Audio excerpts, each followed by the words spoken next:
गर्भपात से जुड़े मामले में सीजेआई चंद्रचूड़ ने की सुनवाई। सुप्रीम कोर्ट में महिला की याचिका पर क्यों चीख उठे सीजेआई चंद्रचूड़। किसी बच्चे को नहीं मार सकता।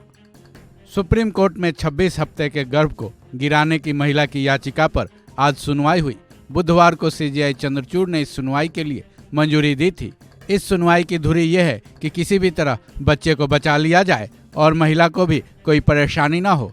इस मामले में सीजेआई की बेंच ने साफ कर दिया कि वह बच्चे को गर्भ में मार देने के सपोर्ट में कतई नहीं है। सीजेआई के बेंच ने साफ तौर पर कहा कि वो एक अजन्मे बच्चे के अधिकारों और माता के अधिकारों के बीच संतुलन बनाने की जरूरत है। इस सुनवाई के दौरान सीजेआई चंद्रचूड़ को सख्त रवैया भी अपनाना पड़ा। सीजेआई ने कहा कि इस केस में आज एम्स हमसे पूछ रहा है कि मिस्टर सुप्रीम कोर्ट, आप हमें भ्रूण हत्या के लिए कह रहे हैं, लेकिन ये साफ है कि हम बच्चे को नहीं मार सकते।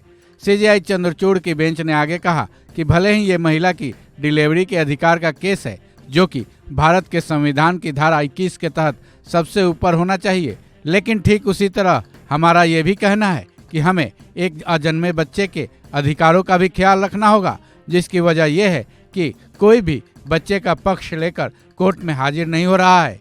इसके बाद अपनी टिप्पणी में सुप्रीम कोर्ट ने यह भी संकेत दिए कि ऐसा तभी होता है जब मामला जबरन गर्भधारण का हो या फिर नाबालिग लड़की के गर्भ ठहर जाने से जुड़ा हो, क्योंकि उसे बच्चे को जन्म देने के रिजल्ट के बारे में कुछ भी पता नहीं होता है। ऐसे में सुप्रीम कोर्ट ने साफ कर दिया कि महिला याचिकाकर्ता के गर्भ में एक जीवित और सामान्य रूप से डेवलप्ड भ्रूण है, जिस पर उस भ्रूण और उसके मां के अधिकारों में संतुलन लाना होगा। सीजेआई चंद्रचूड़ की पीठ ने याचिकाकर्ता महिला और वकील से कहा कि महिला की गर्भावस्था को कुछ और हफ्तों तक बरकरार रखने की कोशिश की जाए।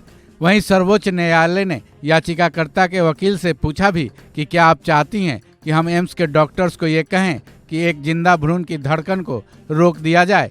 इसके बाद सीजेआई ने महिला को इस बारे में मंथन करने के लिए 24 घंटे का वक्त दिया और इस केस की अगली सुनवाई की तारीख शुक्रवार यानी 13 अक्टूबर के लिए दी।